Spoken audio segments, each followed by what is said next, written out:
Yeah, I mean, my feeling is if you're full of dopamine and success, you're probably at the beginning stages of the company, which is great. Like ride that train. It's fun. It's exciting. If the company lasts long enough, you'll almost inevitably hit a period of decline. Now, some companies obviously like get acquired very quickly and they never hit that. Great. I'm so happy for them. but most founders will have an experience of disillusionment, this trough of despair.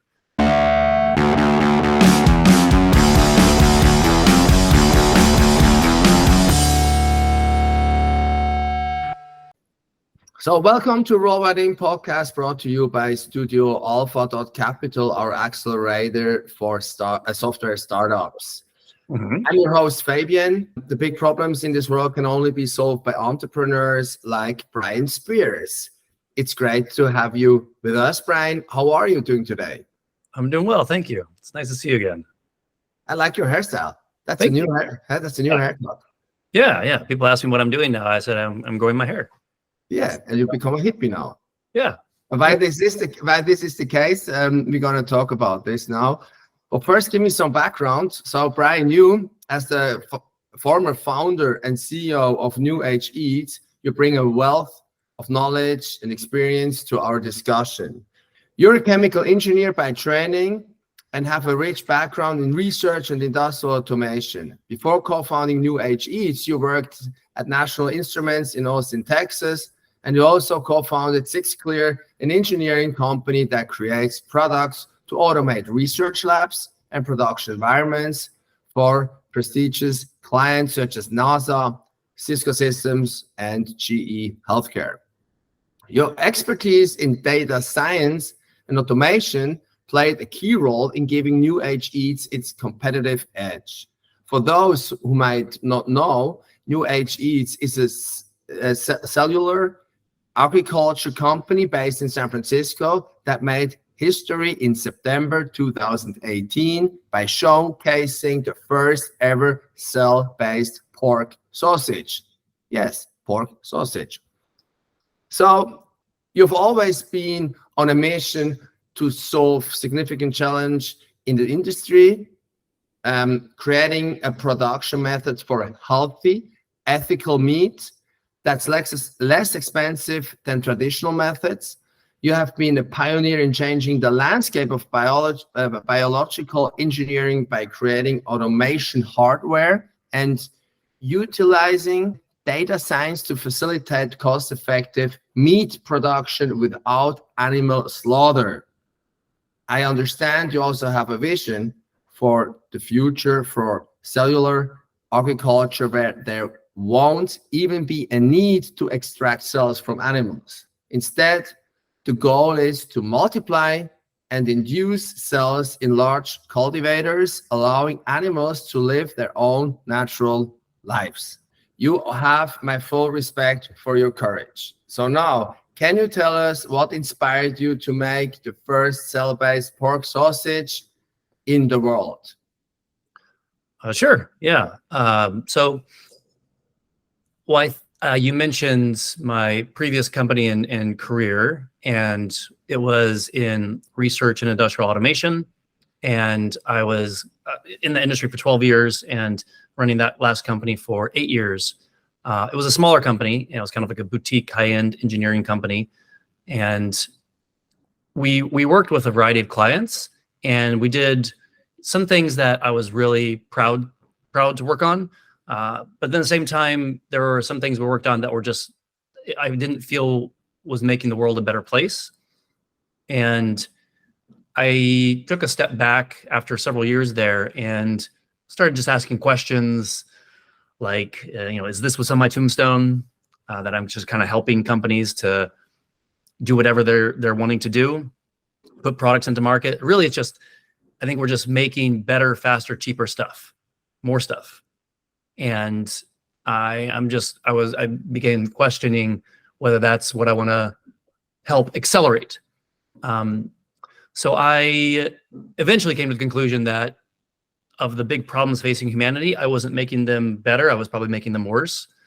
And so I took a step away from that company and I went on a sabbatical for a couple of years to go figure out what it is that I needed to do. And I did a lot of exploration. I took a step back and even stepped all the way out of technology and just said, what else could I be doing? But eventually I came to evaluate going back to the big problems I saw facing humanity. I think that environmental destruction, climate change is probably the worst threat that we are continuing to perpetuate.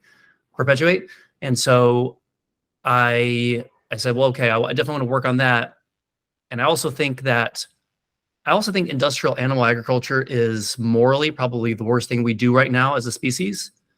It's arguable whether, in the past we've done some terrible things, and we do some terrible things. I don't want to shortchange any other awful things that we do as a species. I just tend to think that this is the worst thing we're doing right now. And also there are, from industrial animal agriculture, there are all of these negative health effects as well. So especially around pandemics and antibiotic resistant bacteria. So the way we're handling our desire for meat is unsustainable.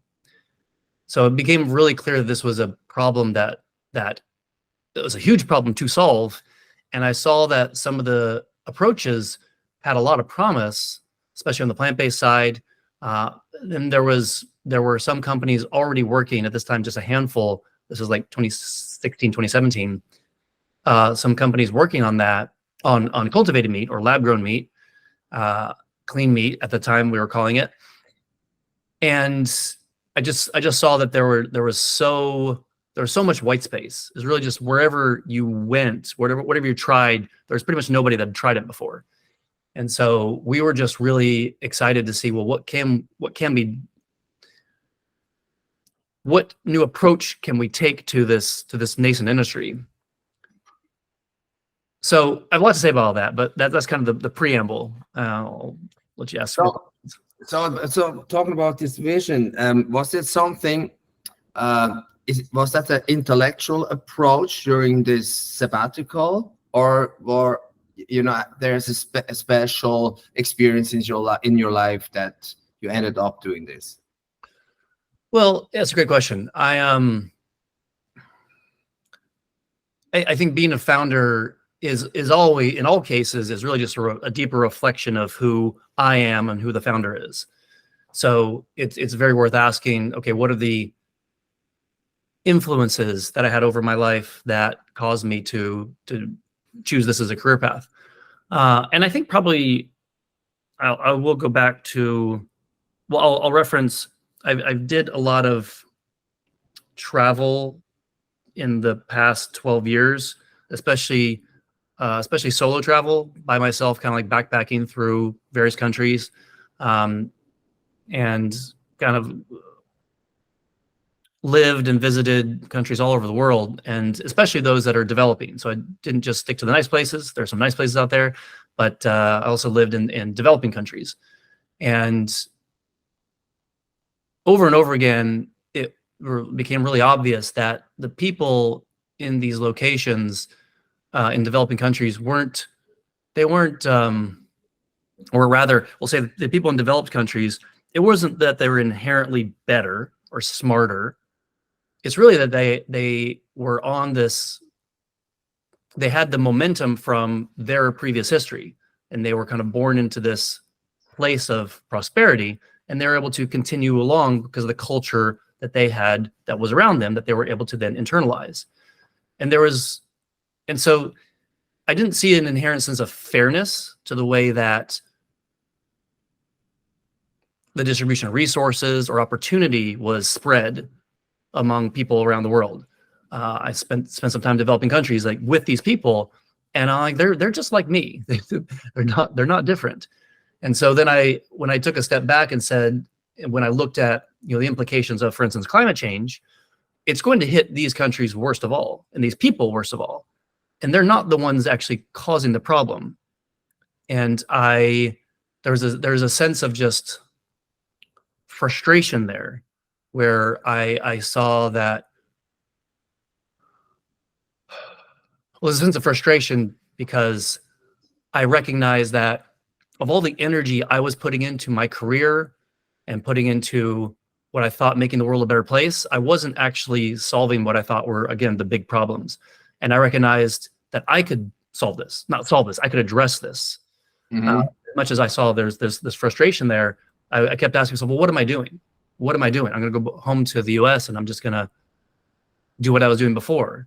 But I see that there are ways that I can address this problem. So that there are a lot of influences. I would say that's probably one of the biggest ones that caused me to choose this path. When you started the company, or like getting ready for the company, assembling the team, talking to people, and you were talking about the vision of this company or what you want to do, didn't people think you were nuts? Was that- Yeah. Yeah, there were several people that thought it was a crazy thing. Several people that just didn't respond when I talked to them, or even like friends. I said, like, I'm thinking of doing this, and they're like, okay, bye. yeah, this is not where I expected you to take your career. And it's worth, but again, it's worth noting that there were companies doing this before us. I don't know, maybe like between 5 and 10 companies that probably already existed at the time.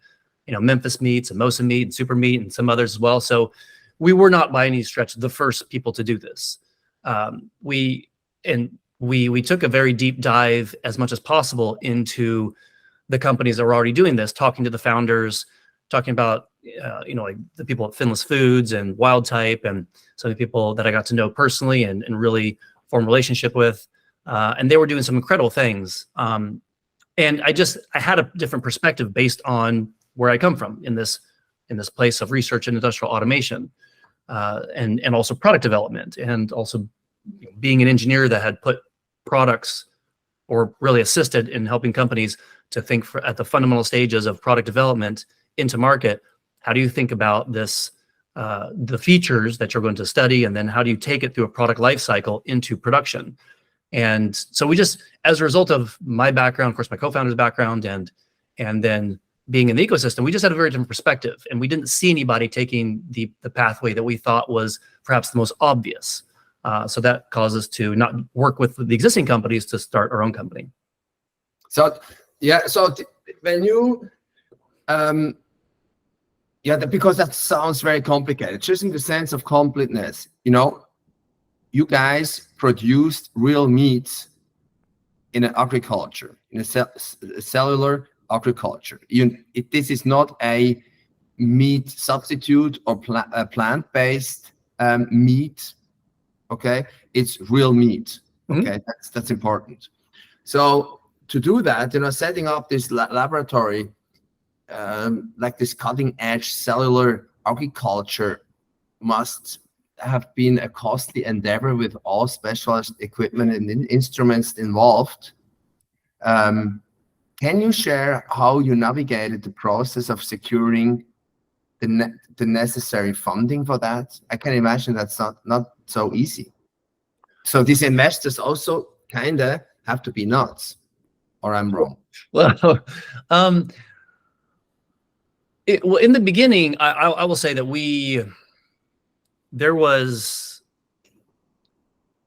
a lot of interest, to be fair, in the beginning. And I would say that I will thank again the pioneers who came before us, who really had to fight against. I mean, there was a time when doing this was nuts.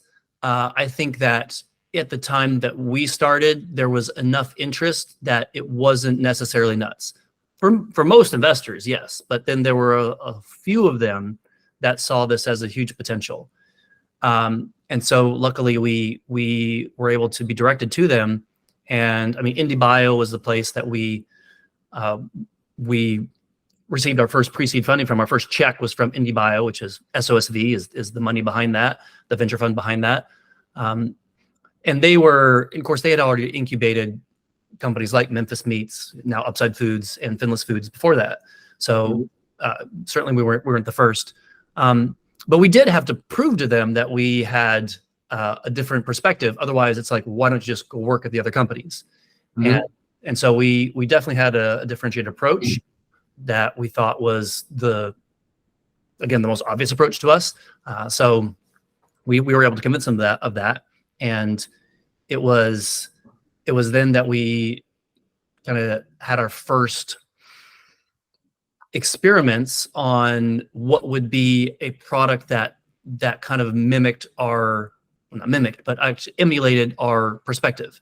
And our perspective from the very beginning was that to not, while we can make cultivated meat, or we can make a product out of entirely cultivated meat, it's really expensive and it's very difficult to scale, especially at the beginning. And we made fully differentiated pork tissue. We worked on pork, and we would take pork muscle and pork fat that we had created, or that we had differentiated from stem cells that we got from a pig, and we ate that, and it was bacon. It's not even, didn't taste like bacon. It was bacon. It was the thing.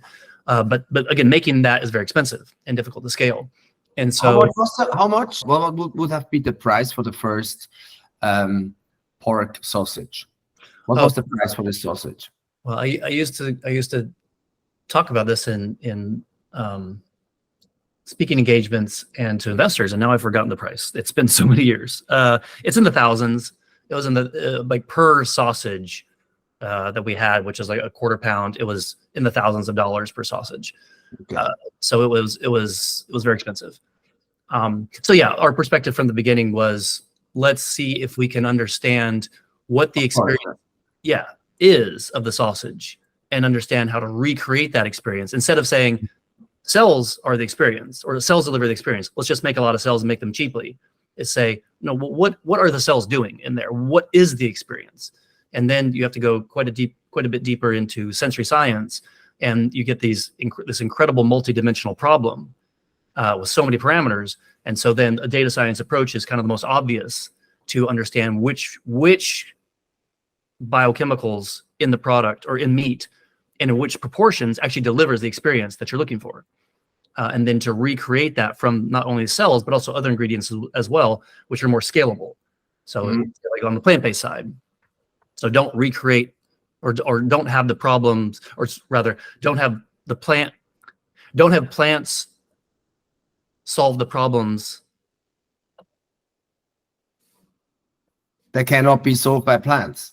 Well, yeah, sorry. Well, don't more backing up. I'll redo a little part of that. So don't use the cells to solve the challenges that actually we have found that the plants could already provide.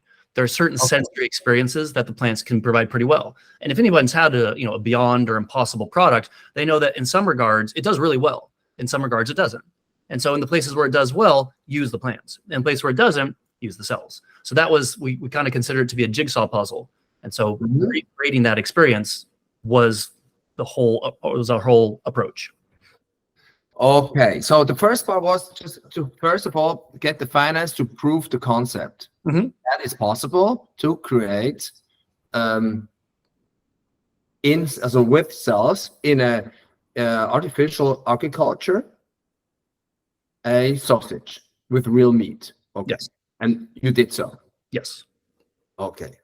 And from the perspective of the investor, so the strategy to find for such a crazy idea, the strategy is that you find an investor that is kind of specialized in these crazy ideas, that also knows they have specialists in their team who understand what you guys are doing, right? Yes. Yes. So was it possible for you to like meet the other startups that were invested in, that you can exchange yourself with them? Sure. So we did speak to the companies, these other portfolio companies of our early investors. So we certainly knew them, and some of them were very open, and we spent a good amount of time just chatting. And we were also very open about our evolving understanding, and then the unique approach that we would take. So yeah, we definitely were able to. We gained a lot of benefit from chatting with them. They were very gracious. Okay. And then to this stage, all these startups basically were funded, and the investors knew, okay, all our investments, they first have to prove the concept that they can do this. And there's a lot of risk for the company, and of course also for the investors.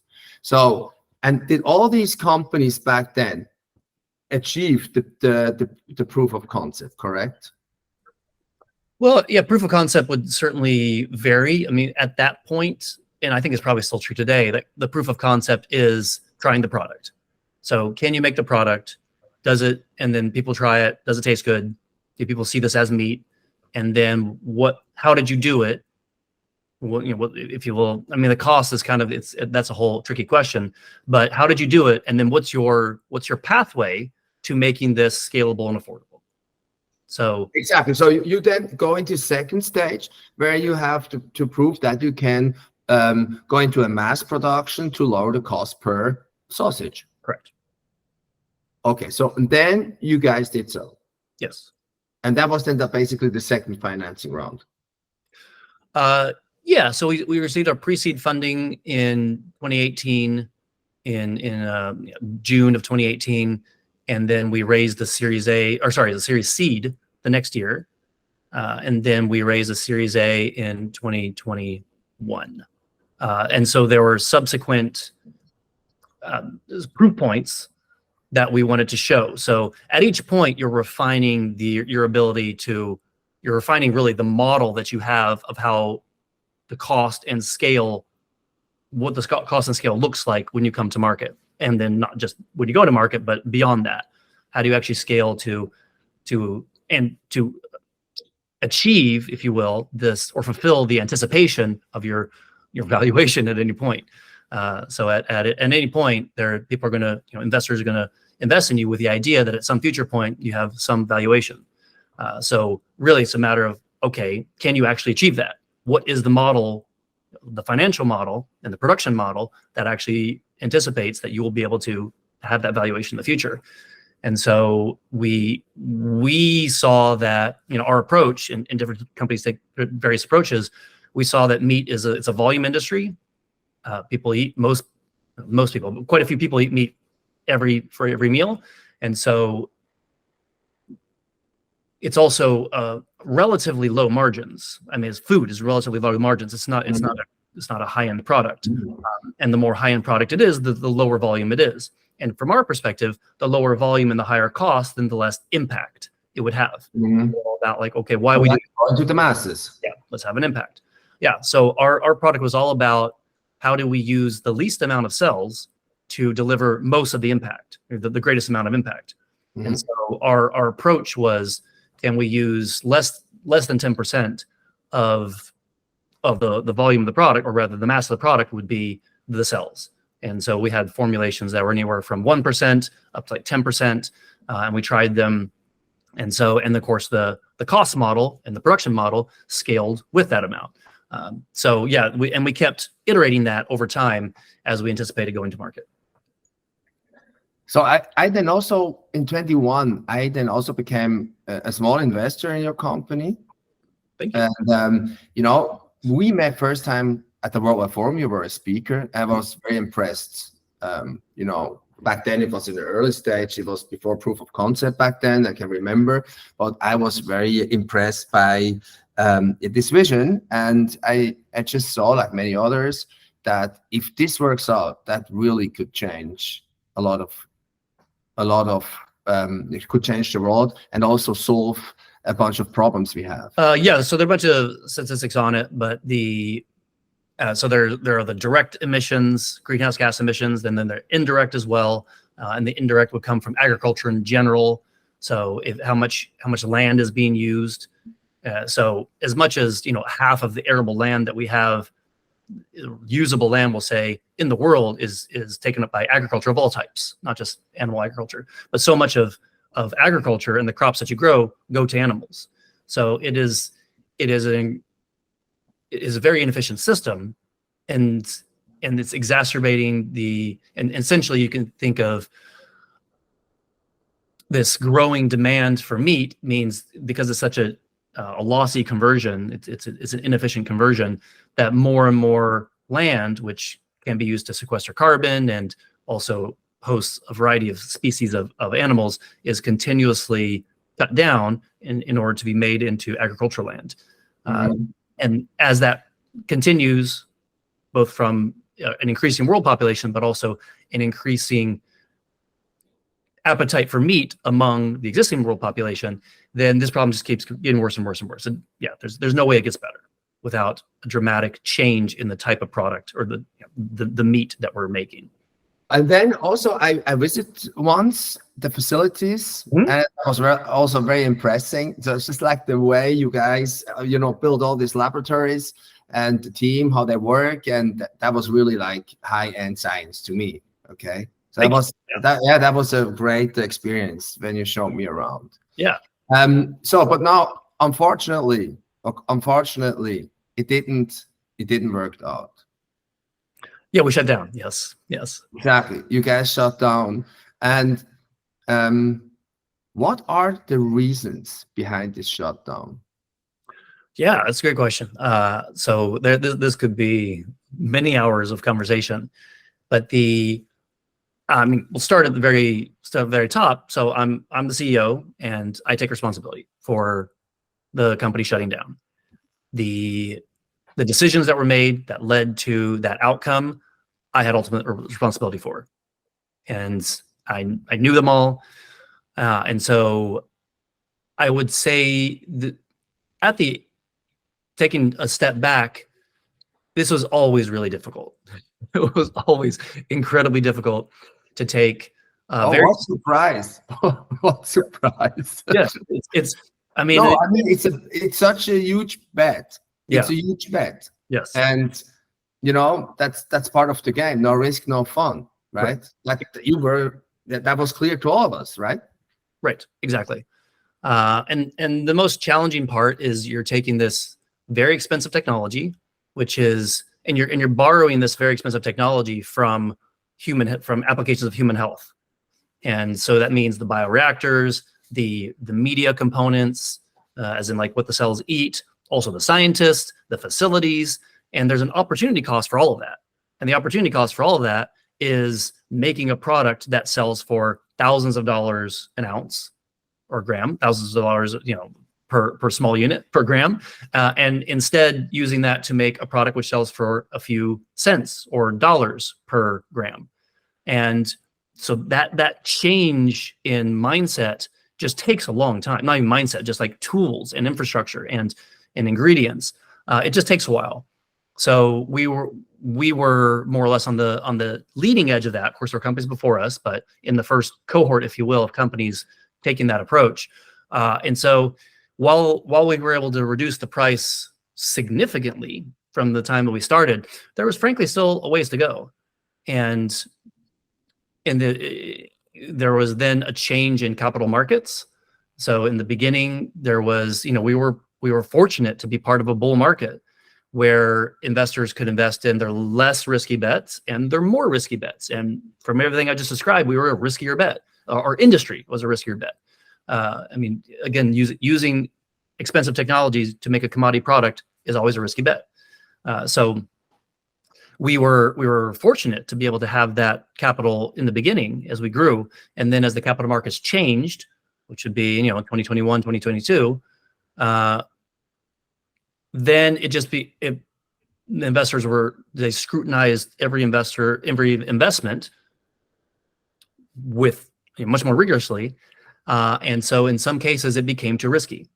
In many cases, it became too risky. So at that point, we were kind of gearing up for our Series B, and then just talking to investors.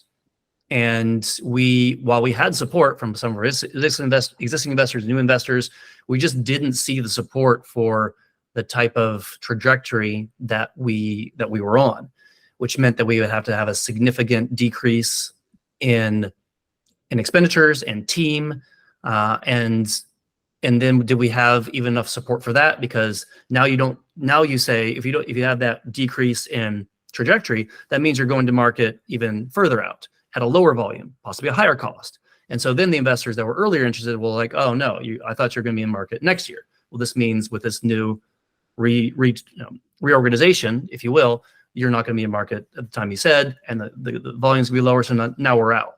And so then you have a dwindling of support. And so, and of course, the team internally, there was an optimistic kind of energy moving toward, again, going to market, making an impact and making a difference. And so then I have to turn to them and say like, hey, actually, it's going to be this other picture. And so some of them would say, justifiably, well, I can go work at another company in the same space that seem to have better funding. And so, yeah, is that the case? Are there still companies, so your competitors basically, that are still around? And then follow-up question, did they already launch their products? Can I buy it in the store? Like this artificial generated sausage pork meat?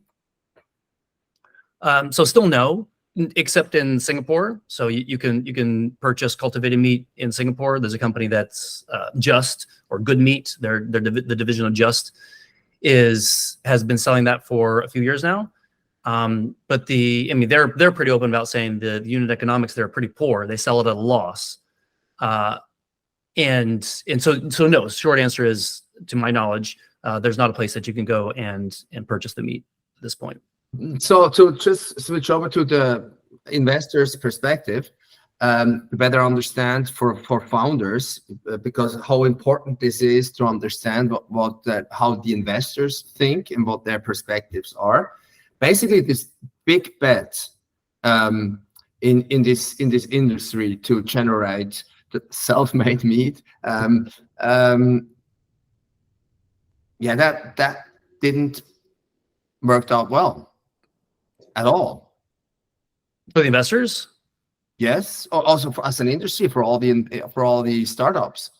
If there still are not a company right now in 2023 that sells this meat in the market, for I think this is yeah, it didn't work out at all, or does it? Just takes more times.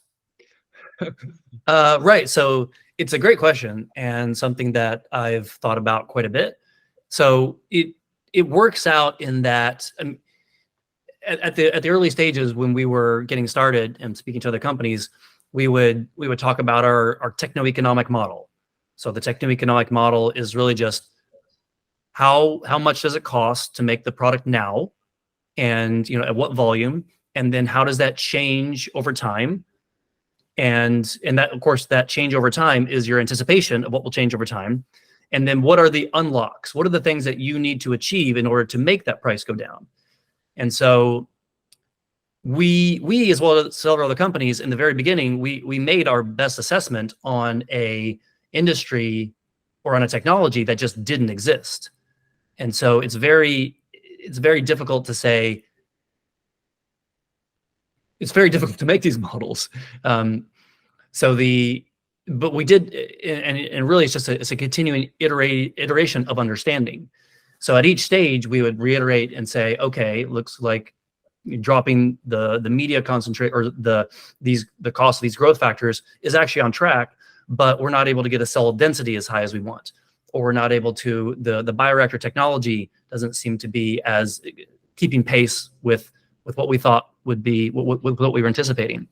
So essentially, I'm giving you maybe a long answer, but if we say, is the money wasted? Have we failed as an industry? Well, no. So many of these milestones, so many of these unlocks have been achieved. And so as an industry, we're actually closer than we were before, even though most of the companies are not to market. But I will still say that it's an open question whether cultivated meat will be able to deliver the promise of being on store shelves, grocery shelves, and being cost competitive and scalable. I don't know that, and I think it's possible. I just don't know the time frame on which that occurs. So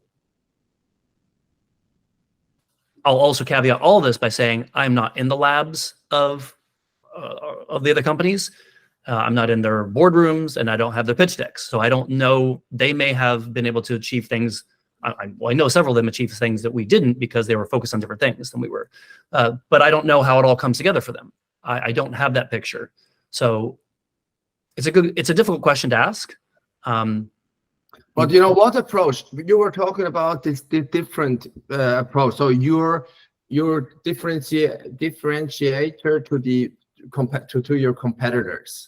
What is this difference? What do they differ? So in other terms, the companies or the company that still is around in this whole cultivated meat production, what did they do different to your company? Well, we were, from the very beginning, we were hybrid. So from the very beginning, when we did the and cellular. Yes. Yeah.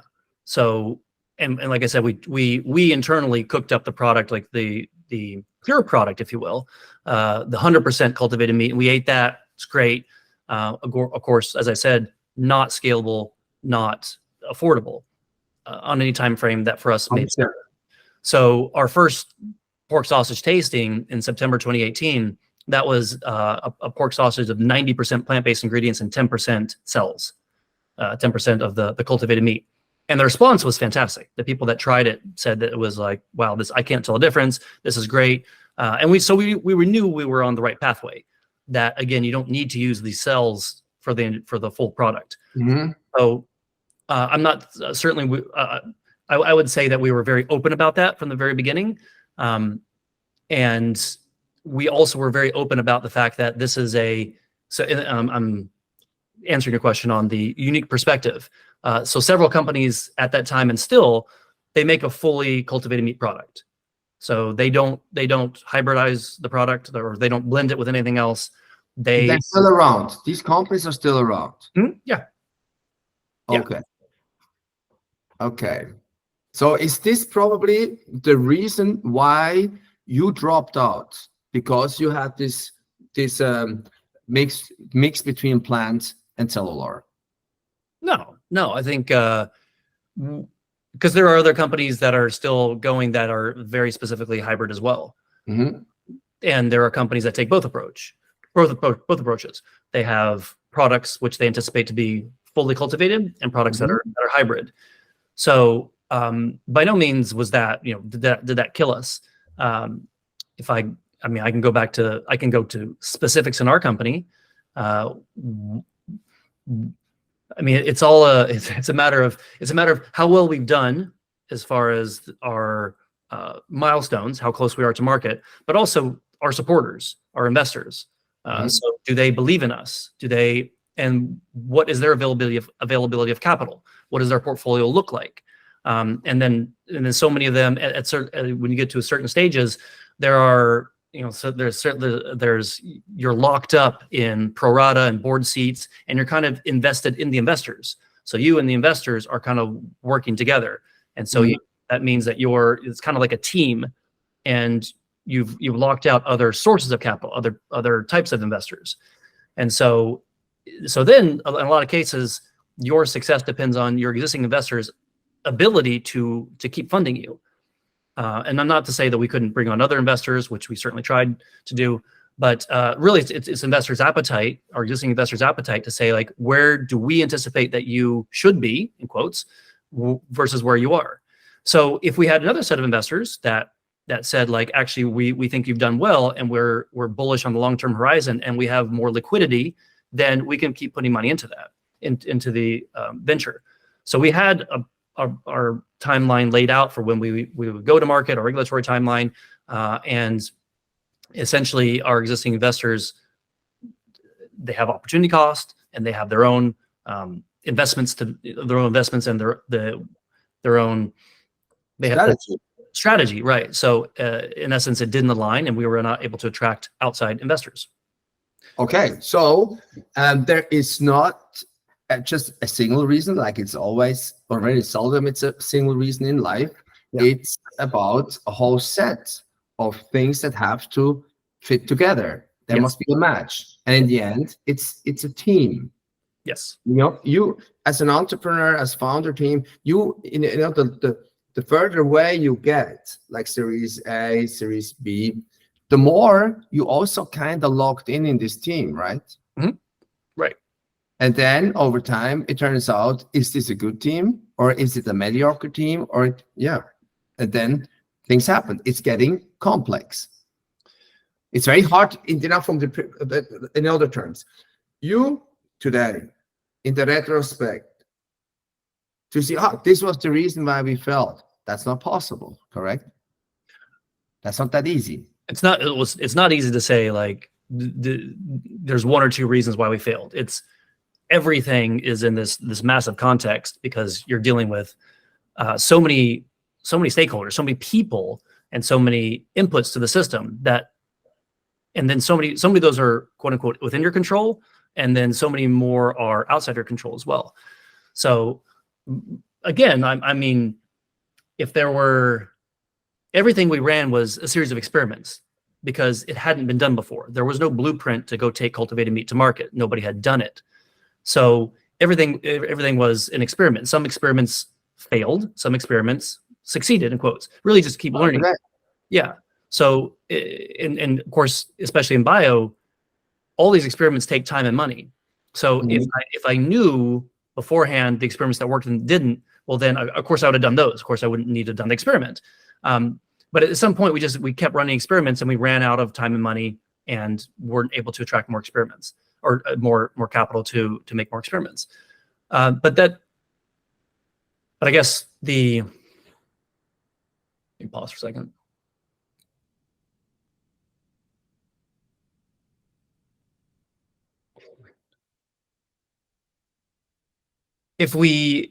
So I hesitate to say that any of the things we did were mistakes. They were the things that we thought were the right thing to do at the time. In retrospect, some of them, because they failed as experiments, I wish that we hadn't spent the money on, but we didn't know. So actually spending the money on the experiment that yielded us the understanding that it wasn't the right pathway. So yeah, if you chalk up several of those and say, well, the money was spent in this way and it didn't yield the anticipated outcome, then yeah, an investor may say, well, your track record is not as good as we'd like, and so we're not going to continue to invest in you. And I think we had fantastic investors on our cap table and great advisors that helped us along the way. So I'm not faulting anybody here. It's what I'm describing is the startup ecosystem. This is the way it works. The companies that tend to run the experiments and get consistently good results are going to attract more capital. And if you run experiments and you have continually failed results, you may not attract as much capital, especially in a capital poor environment. So that's what happened. So look, the things that's happening right now, okay, in a situation like you are, I think you cannot create this by not failing with a company, by not, although that only can occur when you have to shut down a company, because now the process that you as a founder or the founder team go through in the aftermath, that's something you really torture your brain and you try to really understand why it didn't work, right? And that's something that can only happen when you fail. And this is also the reason I think that many investors, they rather invest in founders that have already failed, okay, because they're much more experienced how to tackle these issues. Or in other terms, all these companies that still are around in this cultivated meat industry, one day, probably you will sit in one of these boards. Who knows? Because you are one experience richer than they are. So you have thought about mistakes and the other side of the coin much more often than when they even have done that yet, right? So talk about this. What kind of pressures and stressors of being a CEO of a company like that? Can you talk about this? Sure. I'm happy to. It's intense. It's very intense. I'm fond of saying that the startup is the best and worst thing I've ever done. It brought me to the highest highs of my life and the lowest lows. And I learned a ton, and I'm still recovering from the trauma. So I'm very grateful for it all, and I'm glad to be done. The relationship between being under pressure, having a lot of responsibility, taking high risks, being responsible for others' money. You have written about that. And you have also written about how it can affect your mental health. Yes. When and how did you realize the first time that your mental health is affected by what you're doing at the moment? Well, I didn't know it at the time, but part of what makes, as I said, part of what makes a startup very exciting and the best and worst thing that I've done is there's so much of one's identity that's tied up in it. It's who I am as a person, because the startup is kind of an extension of me, and of course my co-founder as well, and then eventually the leadership team that comes along. It's you're taking all of I'm taking all of my patterns of behavior, both conscious and unconscious, and then I'm kind of amplifying them outside of me into the company. So that means that there's a lot of course, me tied up in it. And if the company's doing well, then I'm doing well. If the company's doing poorly, then I'm doing poorly. And that is, and that's a perspective I had early on. Well, actually, I didn't have that perspective yet, but I was kind of victim to that roller coaster of highs and lows. So when the company was doing well, which it was in the beginning, I mean, we had about 6 months before we started the company where it was very rough. But then we finally got we had a strategy, we had early investors, we had an approach, and then from probably June of 2018 for probably a year, it was fantastic. We were doing really well. Maybe not a year, but like 9 months. And I was very happy. And again, the happiest I'd ever been. Like I didn't know I could be so happy. And we were actually working all the time. It was I don't know, 100-hour weeks were pretty typical for like a year and a half. And I didn't actually want to do anything else. It was just like, this is fantastic. This is all I want to do. But then we had a series of setbacks, and some of them were very intense. And what was at one point so energizing and exciting then became frightening, yes. But then this source of growing anxiety and a lot of expectations. So the expectations were, I mean, it's not that people were forcing me to do anything. It's really that I had internalized these external voices. So the stories of how fast the company needed to grow, how good I was as a founder for helping to get there, the talent we needed to attract, the milestones we needed to hit. So I had internalized those, and I was repeating them to myself over and over again. And we were falling short. And so it was myself kind of beating myself up continuously. And I didn't know how to get out of it. I didn't know how to stop doing that. What previously had been a very positive drive to what I interpreted as very positive drive to achieve now became this bludgeon. Basically I had a club that I was just continually beating myself over the head with. That was never good enough. I was never doing the right thing. And I couldn't escape it. I didn't know how to escape it.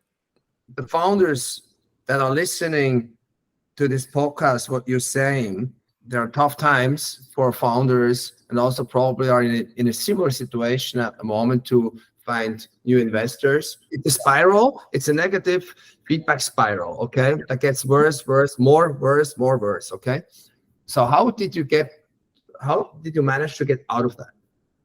Yeah, it's a great question. And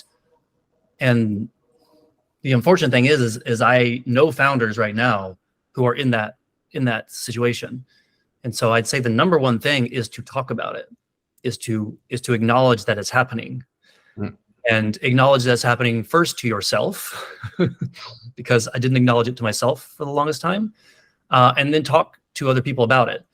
And so I was fortunate to have a great advisor and I've many advisors, but this one in particular, she had started and exited multiple companies. And I opened up to her and I just described to her what was happening. And she was one of the most impactful people to say, here's what's happening. You're essentially like a plane about to fly into the side of a mountain. You need to pull up, and that means that you need to take care of yourself. You're on a path to, when you crash into the side of the mountain, you're about to do something that you can't recover from. You're going to say something really mean or biased or whatever to somebody. You may violently react, because I was at that stage. I was about to, like, I would flip out at the smallest things, and I would be shocked that I was like, why did I do that? Why did I just scream at this person? Why am I like angry in my body constantly? So she helped me see that. And then I went through, I was able to frankly gain the courage to tell my team that, and to acknowledge that I was in this position, which I've been hiding from them because I thought that was something that a strong CEO should do. And then weakness, or what do you mean? Not showing weakness. Mm-hmm. Not showing weakness. Not showing that anything was wrong. And some of them are smart enough to see it already. They could see it, but they were kind of following my lead and not bringing it up. And then I kind of embarked on kind of a pathway where I will say, like, Western medicine and also kind of Eastern medicine / philosophy. So I started seeing a therapist and a psychiatrist. I first got on SSRIs like Lexapro, which helped, but I knew that it was a Band-Aid and I didn't want to stay on it because of how it changes your brain chemistry. At the same time, I started doing more meditation and more yoga, but also kind of like embracing more of a philosophically, trying to get a better understanding of consciousness itself, like, and what was happening in my mind. Because at a certain point when you're studying these mind patterns, then it just comes down to an experience of consciousness itself. Like, what is happening? What arises? What is the thing that keeps arising? Where is it coming from? This thing that keeps arising. What is the experience of a continuous arising? And then I engaged in a good amount of psychedelic-assisted therapy, which I found extremely helpful. Extremely helpful, and it's probably one of, if not the most important, essential things in the beginning. And then that continued to a series of somatic practices, so body-related practices, where I kept a lot of my anxiety and my anger and my frustration was in my body, and so allowing that to come out, and a lot of embodied presence-based practices. So recognizing that this continuous voice in my head was not me. It was just like a voice that had been internalized. It was basically an internal voice that a part of me kept repeating, but it wasn't actually me. It was just something that I grabbed from the outside to try and give myself validity, identity, worth. And so taking this deep dive into that. So there are a number of books that I read that were super helpful. I Reboot by Jerry Colonna. It's called, the subtitle is Reboot, The Art and Leadership of Growing Up, which is fantastic. Also, The 15 Commitments of Conscious Leadership, fantastic. I also got an executive coach as well, very helpful. I highly recommend that.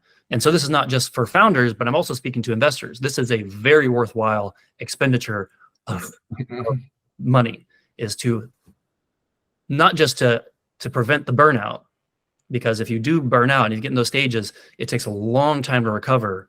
And there's just a lot of residual energy that's lost. It's a loss of energy. It's a loss of productivity. It's a loss of optimism. So basically, hang on. I think that's an important point. Yeah. You ended not up. You didn't end up in a burnout. You could avoid getting into a burnout, or did you have a burnout? Oh, I was burnt out. Yeah. Very, very burnt out. So when are you burned out? So how can I recognize, hey guys, I'm burned out, or I'm already over a certain limit that I can't avoid anymore the burnout that will just happen in the next few weeks. Yeah. Because then it's like an autopilot in somebody. I never have had, at least not, I was not told, I never have had a burnout myself. Mm. But I know people who have burnouts that then also had to really, that was game over. They basically collapsed, and they ended up in a hospital, or they had to go in recovery for several months. Yes. Okay. So what exactly happens then? When is this limit? There's I feel it's like a barrier that you just you get over it, or you can avoid get over it. But once you're over it, basically you are in an autopilot, and the burnout happens. Is that correct, or what is your experience? I think broadly that's true. I think it's by degrees. So when I acknowledged that this was happening to me, I went from working all the time to working half days. I just told the team that I'm going to start working half days from now on. So in the morning, I would wake up and I would do cognitive behavioral therapy, meditation. I would go spend time in nature. I would spend time exercising, taking care of myself, and I would explicitly just not think about work and try to recover. And that certainly helped. As you said, if I would have not listened to advisors and to myself and kept going, I think I would have ended up in a state where I would not be recoverable. Because I know people that's happened to, where they get in that state and it takes them months to recover, if they ever do. And I think what you're kind of asking, how do you know you're in that state? It's generally, for me, it's the things that I was excited and optimistic about previously now just had no flavor. It was like eating my favorite food, but then it tasting like dirt. It was all the things that really enlivened me about the company, and also just not just the company, but just the things that I like, which is exchanging ideas with people and creating things together. I just had no energy for it, no appetite for it. I just wanted to get away from it. There's like anger at it. So it's what's happening is it's your psyche and your body trying to protect itself. It's recognizing, it's trying to identify what the source is of all this incoming pressure, and it's putting up walls and barriers and it's pushing harder and harder against that. And at some point, I or someone else is going to grow so much in anger and resentment at these outside sources that you just may not recover. No, I think you can always recover, but it may take a lot longer to recover. And you may just have these residual patterns that are still very harmful. So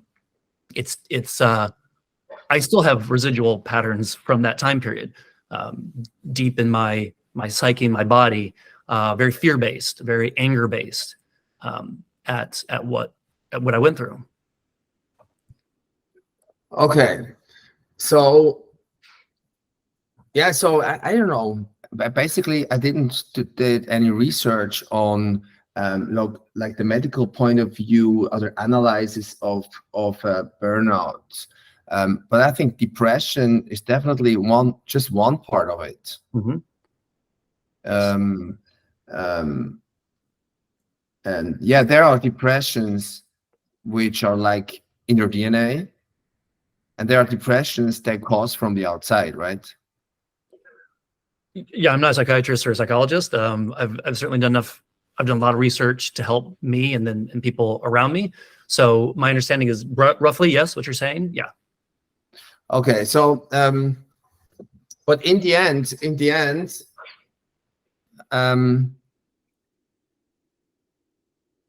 so, what I think is that you mentioned that also, that now to turn it around. So when you're looking back now, okay, what is your recommendation? No, first, when you could go back, if you could go back, what would you do differently?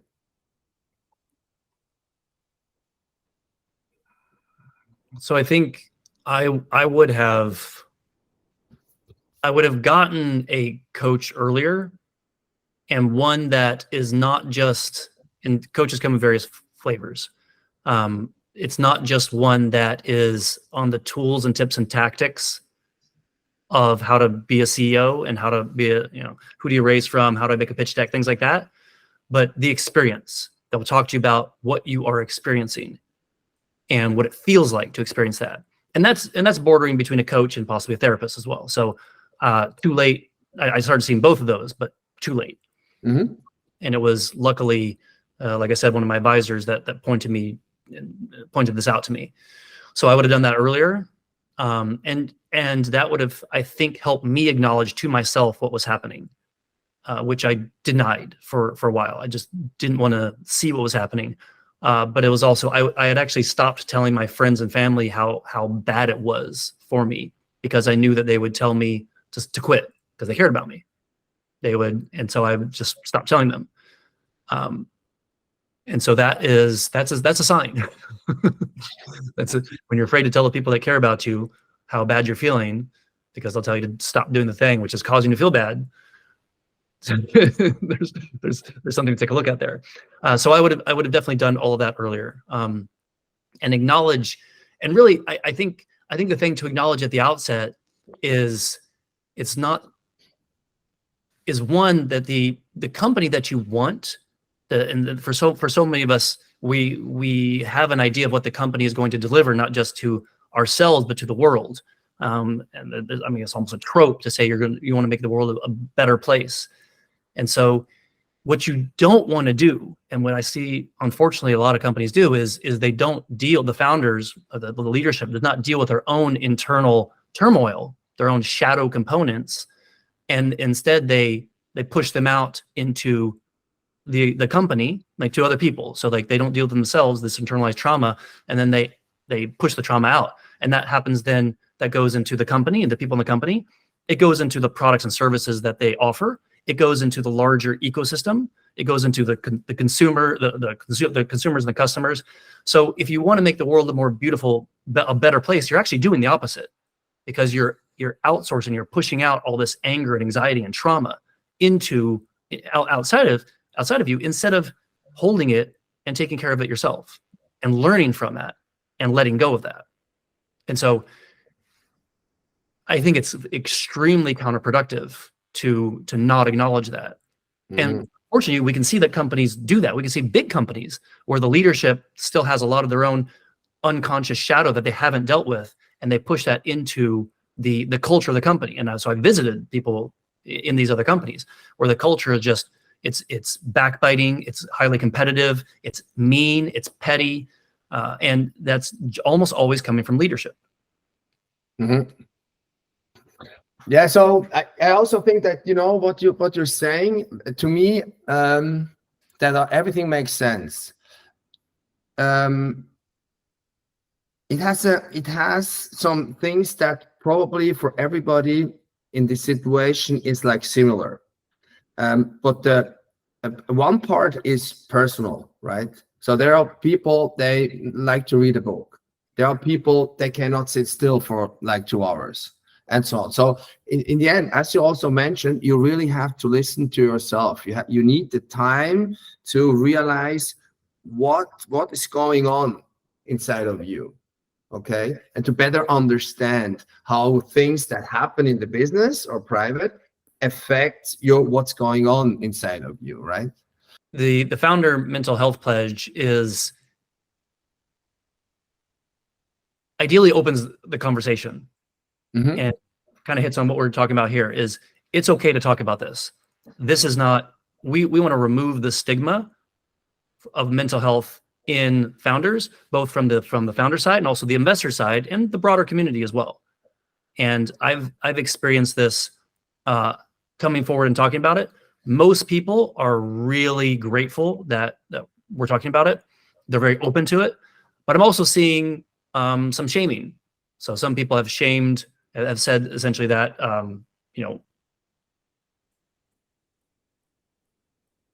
that I'm not,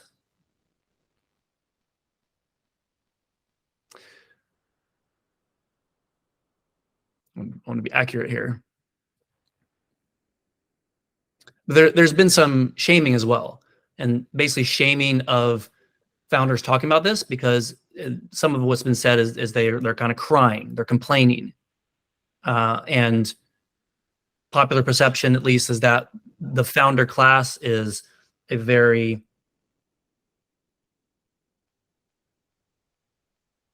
privileged class of people, and so there's nothing to complain about.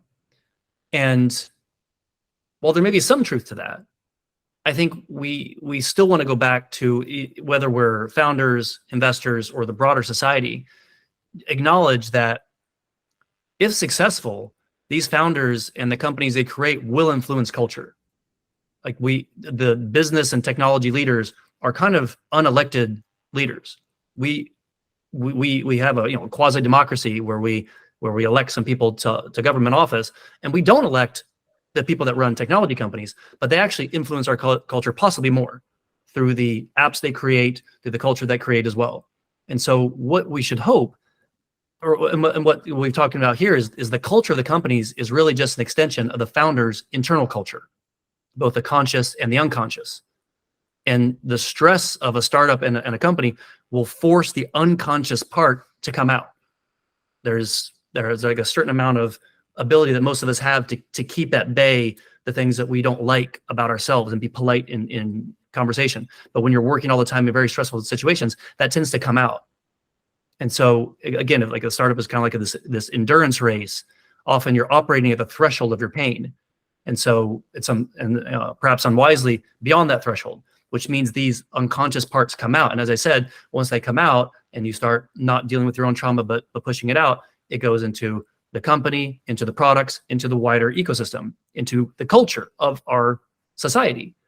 And so more than anything, I would hope that we would want founders and business leaders to focus on their own mental health and be more conscious of these feelings, both our conscious, our subconscious, or unconscious, and how they affect the way they operate.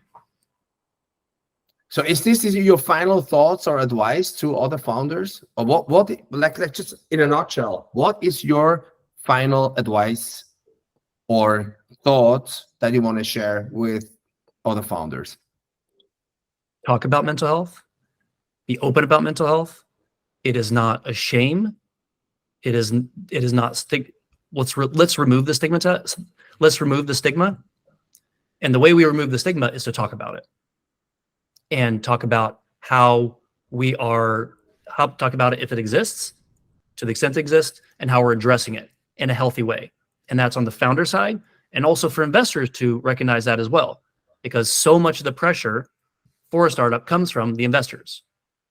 And so if the investor recognizes that the startup actually has a higher likelihood of either failing or having some sort of negative outcome from these burnout issues, then the investors as well will be able to support the founder's mental health.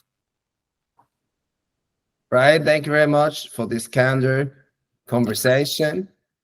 I wish you all the best. And we're looking forward, and we're very excited and curious what your next project will be after India. Yes. Okay. Thank you very much.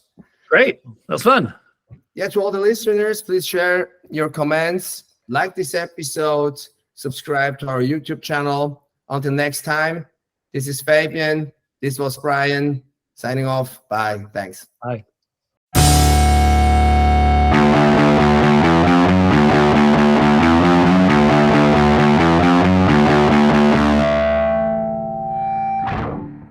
Well, I'll be putting my stuff in storage for a few months. I'm going to go. So I start in July. I have a friend's anniversary in Sicily, visiting some friends in Lisbon. Nice. That sounds great. So yeah, it'll be great. Yeah. And then I fly from there to India. I think I mentioned I'm going to sit in an ashram for a bit, probably maybe meditate for like a month, maybe more. And then kind of see what happens.